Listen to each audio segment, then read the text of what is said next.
Multi 21, c'est. Yeah, Multi 21.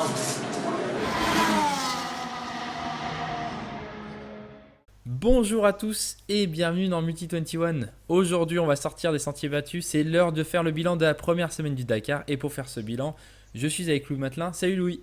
Salut Clément, salut à tous. On va commencer ce bilan, mais évidemment, on va faire le bilan des 4 grosses catégories, c'est-à-dire la catégorie moto, la catégorie quad, la catégorie auto et la catégorie camion. Pour les véhicules légers et les SSV, on attendra de faire la fin du Dakar parce que c'est des plus petites catégories, même s'il y a des pilotes intéressants, on va en reparler dès aujourd'hui. Mais d'abord, mon cher Louis, une question que tout le monde s'est posée avant ce Dakar, c'était la question de l'orientation, puisque les années précédentes, on avait un roadbook très très clair donné aux équipes. Les meilleurs pilotes avaient juste à le suivre et arriver à l'arrivée. Cette année, c'est un roadbook en temps réel donné chaque jour aux équipes. Elles n'ont plus les notes devant elles et ça change tout. Et alors, certains pilotes ont râlé comme Carlos Sainz, mais est-ce que c'est pas une bonne chose finalement de revenir à cet esprit Dakar un peu qu'on avait sur le Dakar africain?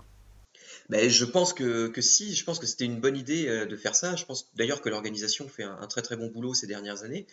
Euh, Effectivement, tu l'as dit, Carlos Sainz il a râlé, mais en même temps Carlos Sainz il est arrivé au Dakar plus ou moins à l'époque où ça commençait à se WRCiser. Je sais pas si ça se dit, mais en tout C'est cas une où très voilà bonne les expression. étapes étaient très bien balisées.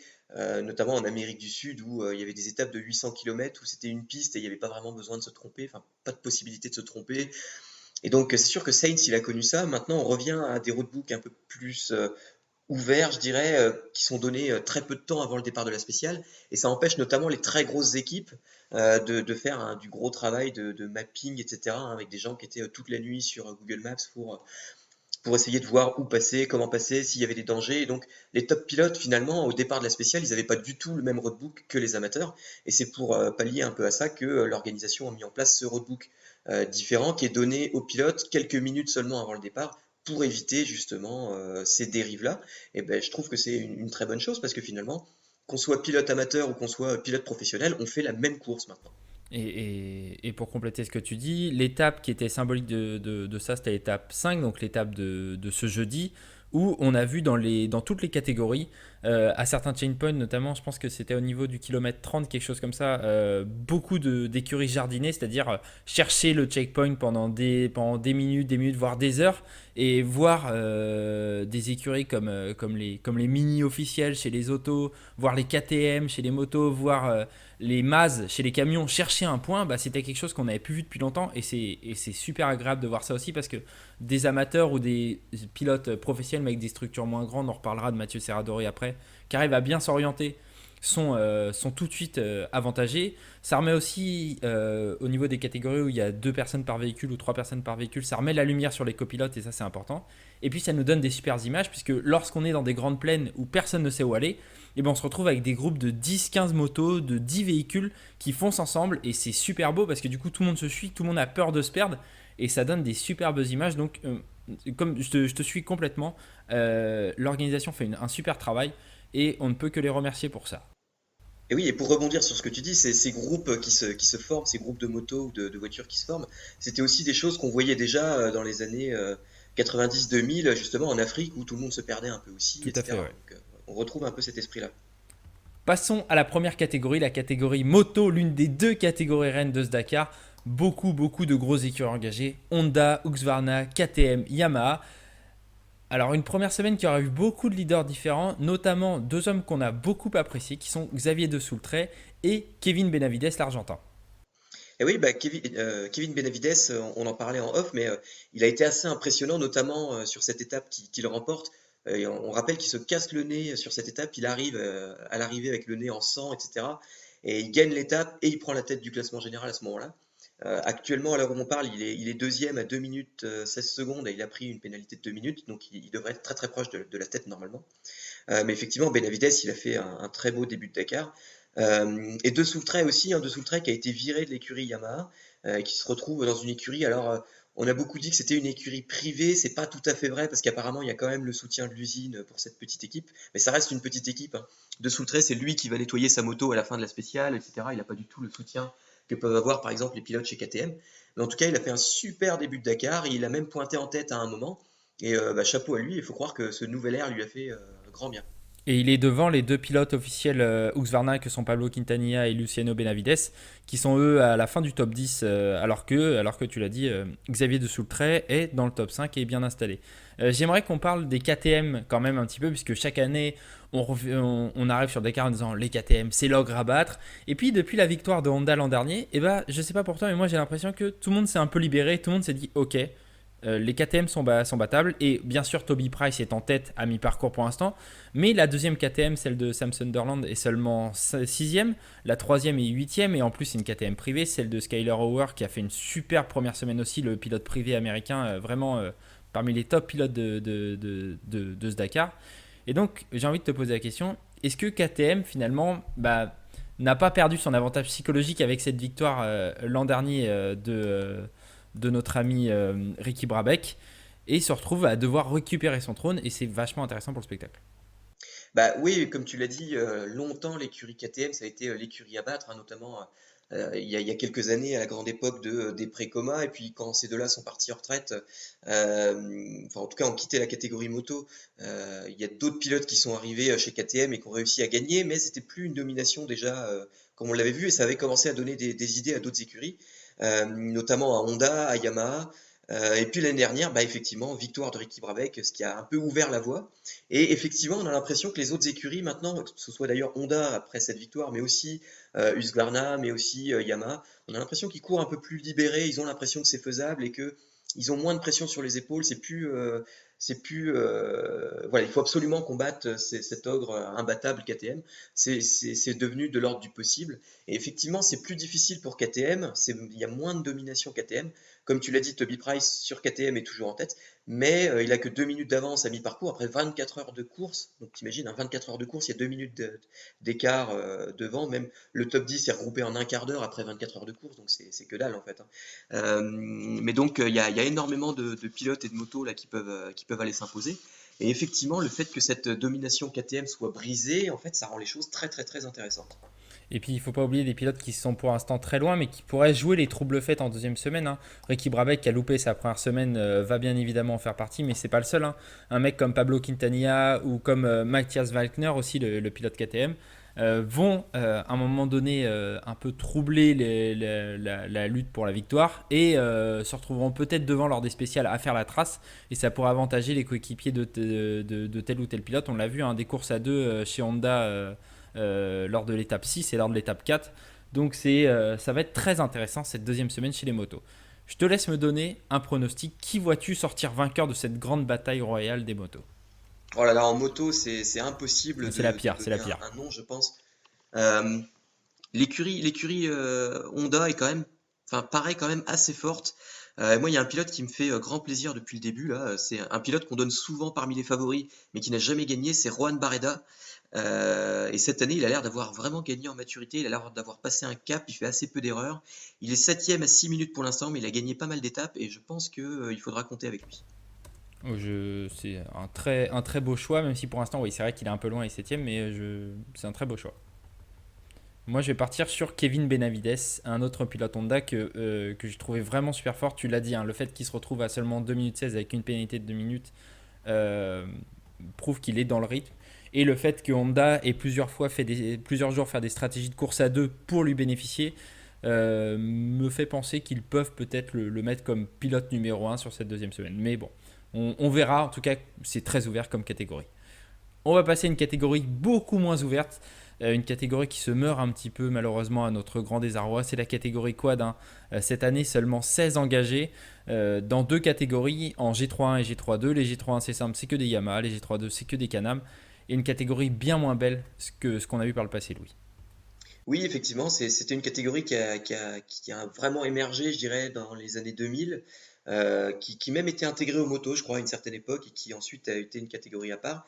Et aujourd'hui, c'est une catégorie qu'on suit beaucoup moins, de toute manière, qui est moins médiatisée. Comme tu l'as dit, il y a beaucoup moins de monde qu'à une certaine époque qui participe.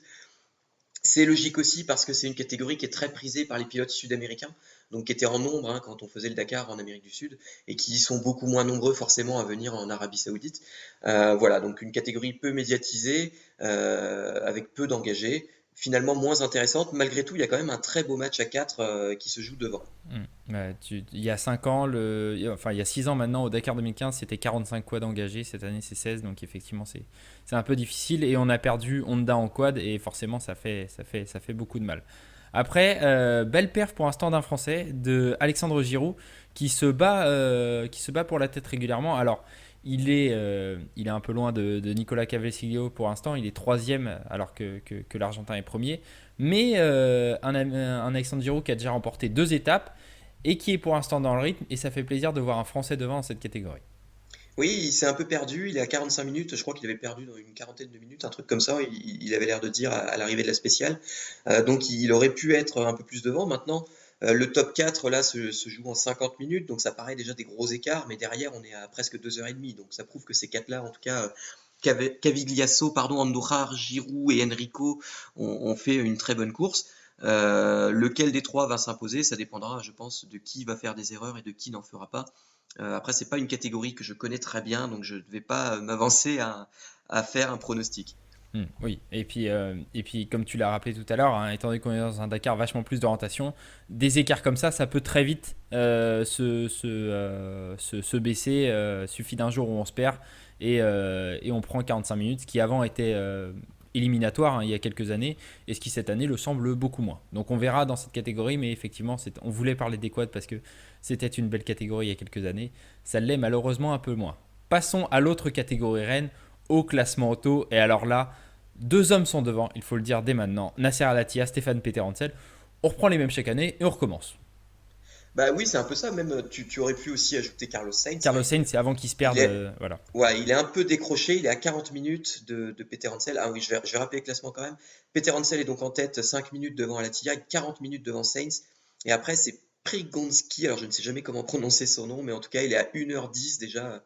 Et puis après, il faut aller chercher Nani Roma qui est à 1h36, donc il y a des gros écarts. En revanche, entre Peter Hansel et Alatia pour la tête de course, c'est très serré, il n'y a même pas 6 minutes. Mais effectivement, ces deux-là, c'est les deux meilleurs pilotes. C'est ceux qui se partagent la victoire habituellement, avec Carlos Sainz de temps en temps. Et puis, bah, on a dit que ce nouveau roadbook changeait un peu la donne, que les grosses équipes étaient moins avantagées, mais il y a finalement une constante, c'est que les meilleurs pilotes, les meilleures équipes et les meilleurs copilotes, en tout cas, sont toujours aux avant-postes, et ça se vérifie encore une fois de plus. Oui, et puis avec cette nouvelle réglementation auto aussi, il faut le préciser, où les Mini et les Toyota sont limités à la même vitesse de pointe. Les Mini n'ont plus un gros avantage dans les déserts, dans les grandes plaines désertiques. Et du coup, bah, ça resserre encore plus l'écart et ça permet à la TIA de jouer sur de son pilotage par rapport à certains de ses adversaires. Et tu l'as dit, hein, le travail, que ce soit le travail de Mathieu Baumel qui travaille depuis des années avec Nasser Al-Attiyah, ou le travail de l'ami Édouard Boulanger qui travaille depuis cette année avec Stéphane Peterhansel et qui était avant dans la cabine à optimiser le roadbook. Bah, c'est un travail à louer à chaque fois. Et ce travail est mis en importance par ce nouveau roadbook. Et ce n'est pas les seuls copilotes qui ont brillé cette semaine. J'aimerais qu'on parle de Fabien Lurquin, le copilote belge de Mathieu Serradori, qui a brillé et qui a permis à son pilote d'être un moment dans le top 3 du général, avec un buggy qui fonctionne très bien et un pilote qui fonctionne lui aussi très très bien. Eh oui, ce Buggy Century, moi, il m'étonne à chaque fois, il fonctionne très bien. Mathieu Serradori a cassé, je crois que c'était une suspension arrière, et donc il avait perdu beaucoup de temps là-dessus. En tout cas, son équipier, enfin, je ne sais pas s'ils sont dans le même team, mais en tout cas, il a la même voiture. Baraguanas, qui est encore un jeune pilote, il est sixième du général, donc ça prouve que ce Buggy Century, il marche très très bien. Mais oui, Serradori avec son copilote belge qui fonctionnait très bien aussi, enfin qui naviguait très bien. Ils sont encore jeunes tous les deux, hein, donc je pense qu'ils ont encore une très grosse marge de progression. Ils avaient fait un très bon résultat l'année dernière. Leur objectif cette année, c'était un top 5. Bon, malheureusement, je pense que maintenant c'est terminé pour eux. Mais en revanche, il faudra vraiment compter avec eux sur les années suivantes. S'ils ont une voiture qui leur permet d'aller jouer devant, ils seront au rendez-vous, c'est sûr et certain. Alors on a parlé de Peter Hansel, on a parlé d'Alatia, on a parlé de Sainz, on a parlé de Sprigonski. On n'a pas parlé du cinquième membre du top 5, c'est Nani Roma. Sur ce BRX Center, son coéquipier c'est bien évidemment Sébastien Loeb qui a connu une étape 6 hier affreuse, hein. Il est rentré dans la nuit, ils sont rentrés avec Daniel Hena vers 3-4 heures du matin, quelque chose comme ça au bivouac. Enfin, il termine 55e de l'étape, c'est une horreur. Mais qu'est-ce qu'on pense de ce BRX Center? Nani Roma l'a trouvé très fiable, Bon, il le disait avant l'étape d'hier, peut-être que Sébastien Loeb ne sera pas exactement d'accord, mais c'est un projet qui s'est monté dans les derniers mois par ProDrive et le gouvernement bahreïni. Euh, que penser de ce buggy? Bah, là encore, c'est un projet qui est très jeune. Donc on se souvient, la première année des Peugeot, la première année des Mini, ça a toujours été difficile. Donc c'est sûr qu'on s'attendait à une course difficile pour le team Bahrain X-Red, enfin Bahrain Red Extreme, pardon. Mais ils font une bonne course quand même, on les voit aux avant-postes. Alors on a entendu un peu plus parler de Sébastien Loeb, alors c'est normal aussi je pense, parce qu'il attire toujours un peu la lumière sur lui. Il a aussi passé quelques coups de gueule, bon, justifié ou non, c'est une autre histoire. Mais en tout cas, Nani Roma, lui, n'a pas fait de vague, on l'a quasiment pas vu. Il pointe à la 5e place, il est devant des gars comme Giniel De Villiers, par exemple, donc il fait une très bonne course, il est 5e. Voilà, pour lui, ça se passe bien, je pense. Pour une première, pour l'instant un bon résultat. Alors avant de donner un pronostic, on rajoutera que si on avait enregistré l'émission M hier, un des membres du top 5, ça aurait été Martin Probcott. Et oui, c'est improbable, mais le Ford était dans le top 5 avant l'étape d'hier. Et ça nous aura fait plaisir d'en parler, ne nous le cachons pas. Peut-être qu'on en parlera à la fin de Martin Probcott selon son résultat. Oui, Martin Prokop, c'est un gars qu'on adore, hein. Il a été longtemps en WRC quand c'était possible encore d'engager des WRC privés. C'est vrai qu'on le voit moins, du coup il s'est reporté vers le Rallye Raid et avec son gros Ford Raptor, il est souvent devant. En tout cas, même s'il joue pas la victoire, il est quand même toujours bien placé. Effectivement, tu l'as dit, il était 5e, c'était un excellent résultat pour lui. Il a perdu un peu de temps sur l'étape d'hier, mais je pense qu'il sera dans le top 10 au général. Et c'est à noter que d'ailleurs les quatre catégories auto, la T11, T12, T13, T14, sont dans le top 10 du classement général, donc un classement général assez homogène et ça fait plaisir. Je te laisse me donner ton pronostic pour la victoire finale. Bah écoute, je pense que ça va se jouer entre Peter Hansel et Alatia. Les deux Oui. sont extrêmement rapides, les deux sont extrêmement fiables, hein, ils font peu d'erreurs. J'aurais envie de mettre une pièce sur Stéphane Peter Hansel, c'est Monsieur Dakar, hein. Maintenant, est-ce que son jeune copilote qui manque encore d'expérience, même si, il faut le dire, Stéphane Peter Hansel ne tarit pas d'éloges à son égard, à l'égard d'Édouard Boulanger. Euh, En gros, il disait que c'est un très très bon copilote, il a tout ce qu'il faut pour devenir un des meilleurs copilotes du Dakar, mais il manque encore d'expérience. Donc est-ce que ce petit manque d'expérience va jouer des tours à Stéphane Peter Hansel? Je ne le sais pas. Le choix conservateur, ce serait de dire Nasser Al-Attiyah, hein. On sait que Mathieu Baumel est extrêmement fiable lui aussi. Honnêtement, entre les deux, je vais dire Stéphane Peter Hansel parce que c'est ma petite préférence personnelle, mais je pense que Al-Attiyah a quand même un avantage. Bah, tu sais quoi, vu que tu dis Peter Hansel, je dis à la TIA pour répartir les votes, mais tu l'as très bien expliqué, les deux ont d'excellents arguments pour gagner ce Dakar, et c'est ça qui va rendre ce Dakar auto intéressant jusqu'au bout. Ça va être cette lutte finale avec des coéquipiers très fiables, des pilotes très fiables et des voitures très fiables. Donc ça se jouera à la performance pure, comme l'a dit Stéphane Peter Hansel, et ça fait plaisir. Passons à la dernière des grosses catégories. Et quelle catégorie? Énorme catégorie devrait-on dire. La catégorie camion. Et là, c'est uniquement pour cette catégorie qu'on fait ce podcast, il faut être honnête. Pourquoi Louis? Parce que tes chouchous sont devant, les rois sont devant. Kamaz fait pour l'instant 1, 2 et 3. La question est simple. Pourra-t-on un jour déloger ce camion vieux de 20 ans du podium du Dakar? Oui, alors vieux de 20 ans, c'est pas dit, hein, parce que je pense que Oui, il a À amélioré chaque l'usine, année, bien à sûr. l'usine Kamaz, on fait pas semblant non plus, hein. On doit Oui, travailler beaucoup sur la performance de ce camion, d'autant que les règlements techniques évoluent aussi d'année en année. Mais effectivement, ce Kamaz, on a l'impression qu'il a 20 ou 30 ans quand on le voit d'extérieur. Et pourtant, ça reste une machine à gagner, c'est incroyable. Les trois Kamaz sont en tête. Alors dans l'ordre, Sotnikov, Shibalov et Mardeyev. Le premier non Kamaz, c'est Martin Matchik. Il est déjà à plus d'une heure. C'est assez incroyable ce que font ces Kamaz. Et même pour te dire, alors je ne sais pas si cette année le parcours camion était identique au parcours voiture, il me semble que oui. C'est vrai que j'ai pas vérifié, mais pour te dire, là j'ai le classement sous les yeux. Le premier Kamaz de Dimitri Sotnikov a réalisé un temps de 24 heures et 26 minutes, quand du côté des autos, le meilleur temps est en 22h14. Et en 24 heures, j'ai dit combien? 6 minutes, je crois, il serait septième de la catégorie auto. De toute manière, tous les ans, le meilleur camion est dans le top 5 à l'arrivée de la catégorie auto si on croise les classements. Et donc c'est dire la performance réalisée par ces camions et surtout par ces Kamaz. Voilà, moi c'est cette écurie Kamaz, j'adore. Et j'adore aussi l'opposition, tu en parleras mieux que moi, mais en face, il y a des camions qu'on ne connaît pas du tout chez nous en France, mais il y a des Maz, il y a des Tatra, il y a même des Hino japonais. Alors je ne sais pas s'ils sont là cette année, Tout mais en à tout fait, ils cas sont voilà, là. cette catégorie de camions est toujours assez intéressante parce qu'on voit des noms qu'on ne connaît pas du tout en fait en Europe de l'Ouest. Tu fais bien d'en parler, où effectivement, Hino qui n'a ramené qu'un seul camion cette année par rapport à leur camion, à leur horde de 3 ou 4 camions les années précédentes, mais il y a chaque année des concurrents qui veulent s'attaquer à Kamaz. Alors c'est un peu normal puisque le Dakar c'est un peu dans le monde du sport camion, c'est un peu l'épreuve reine, hein. Il n'y a rien qui brille autant que le Dakar, même pas les 24 heures camion. Et cette année, tu sais quoi? Eh ben, j'y ai cru pendant 3 jours. Je vais te dire, j'ai failli. Je me suis dit peut-être qu'on allait être la bonne année, puisque Maz est arrivé avec un camion qui a à peine 2 ans, je crois, le 6440 RR pour Rally Raid. C'est un camion qui était extrêmement performant avec notre ami Vasilovic, j'espère que je le prononce bien, qui a même pointé en tête en ce début de Dakar. Et puis, euh, eh bien, abandon après l'étape 3 et ça m'a brisé le cœur puisque c'était peut-être la meilleure concurrence possible au Kamaz. Alors après, il y a d'autres concurrents, hein. Il y a toujours les Renault de chez Mahomet Rally Sport qui sont là.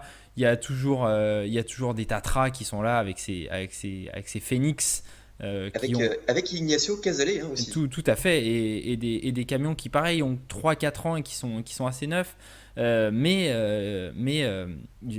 ne sais pas. Chaque année, je vois arriver des écuries avec des camions plus modernes les uns que les autres, mis au point parfaitement, et qui se cassent la tronche face à cette écurie Kamaz qui a l'air absolument intouchable. C'est magique quelque part. Moi, je trouve ça très beau. Et je sais pas toi, mais j'ai bien l'impression que non seulement le vainqueur sera un Kamaz, mais que le podium final sera 100% Kamaz. À moins d'un souci, voilà. Ouais, pour l'instant, pour la troisième place, c'est pas joué, hein. Il y a qu'une minute entre Mardeyev et Matchik juste derrière lui. Maintenant, Mardeyev, Yev, c'est quand même ouais, pas. voilà. C'est ce que j'allais dire, C'est c'est un que très bon, Mardeyev, c'est il un est quand très même bon. très très rapide et à lui tout seul, Oui, oui, oui. il peut assurer Mais ça. effectivement, après, on n'est pas non plus à l'abri d'un souci, hein, parce que je vais noter quand même que Karginov a eu des problèmes. Il est à 2h30 quasiment. Tout à fait. Il est neuvième pour l'instant, donc c'est pas gagné pour le podium. Je serais pas aussi catégorique que toi, pardon.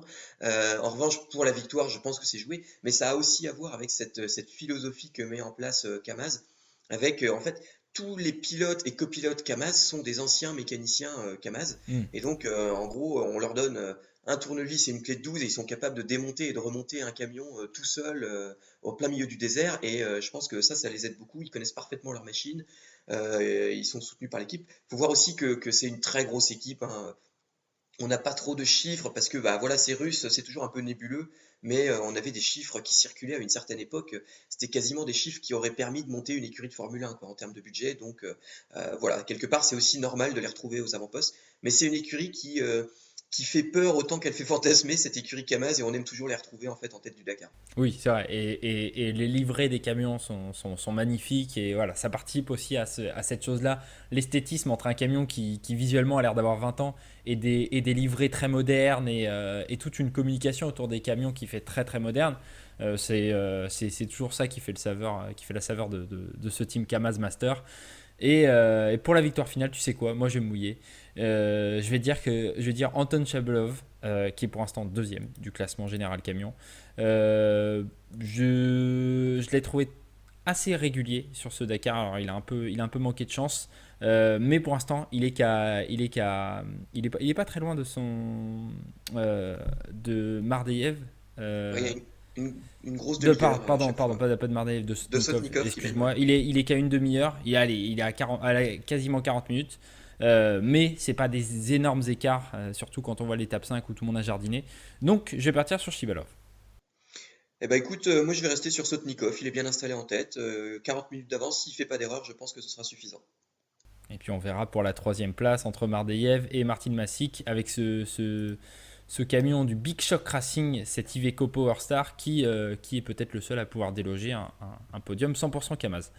Est-ce que tu voulais parler des autres catégories? Est-ce qu'il y avait des pilotes qui t'intéressaient à suivre pendant cette deuxième semaine dans la catégorie dont on n'a pas parlé, c'est-à-dire véhicules légers SSV? Un véhicule léger SSV, non, moi j'ai envie de mettre un mauvais point, ça change, on donne souvent des bons points On parle des pilotes qu'on aime beaucoup. Moi, il y a un pilote que j'aime beaucoup, que j'ai envie de voir briller et qui chaque année me déçoit désormais depuis 3 ans. C'est Adrien Van Beveren en moto. Je vais finir par lui parce que il nous avait fait extrêmement plaisir une année où il y avait eu de la nave un peu compliquée. Il était sorti en tête vraiment à quelques étapes de la fin. On pensait qu'il s'envolait vers la victoire justement pour lui-même briser cette hégémonie KTM à l'époque. Et puis il avait lourdement chuté, il avait dû abandonner. Et depuis, c'est abandon sur abandon. Et là, même s'il n'a pas abandonné, il est déjà très loin en général. Je crois qu'il est aux alentours de la 15e place. Et c'est vraiment décevant parce que c'est un pilote que je pense capable d'aller gagner un Dakar. Et il me déçoit chaque année, et chaque année je pleure à cause de lui. Et donc voilà, Adrien, s'il te plaît, bouge-toi, va gagner ce Dakar.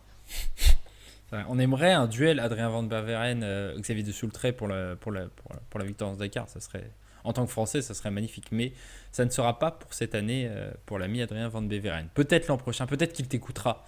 Peut-être qu'on Je l'espère. on le verra renaître de ses cendres tel le phénix.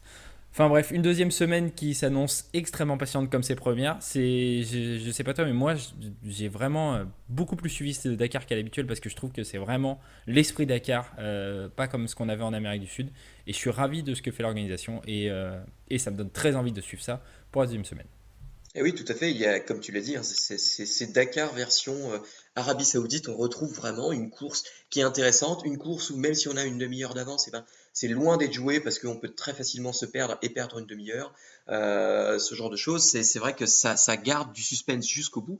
Et en plus, notons que l'étape de demain dimanche, alors je ne sais pas quand ce sera publié ce soir Ça va être ou demain publié matin. aujourd'hui, théoriquement on enregistre samedi, ça Ok. va être publié samedi. Mais en tout cas, l'étape de demain, c'est une étape marathon. Ça veut dire qu'en fait, c'est deux étapes en une. Il n'y aura pas d'assistance entre les deux étapes. Et ça va rendre les choses encore plus compliquées. Il faudra vraiment ne pas se planter. Je rappelle que les motos n'ont que 6 pneus arrière pour toute la durée de l'épreuve. Et que donc, bah, même chose, il faudra pas crever. Il faudra pas casser, enfin, déchapper ou délaminer un pneu sur une pierre tranchante ou ce genre de choses. Parce que ça va vite mettre les pilotes dans l'embarras. Hmm. Effectivement, ça sera très intéressant à suivre dès ce dimanche avec cette étape marathon qui est toujours l'étape un peu phare du Dakar, cette étape sans assistance. Je te remercie Louis d'avoir fait le bilan de cette première semaine du Dakar. Ben, merci à toi. Et puis à dimanche prochain pour le débrief complet de ce Dakar 2021. Tout à fait, à dimanche prochain, salut. Salut à tous.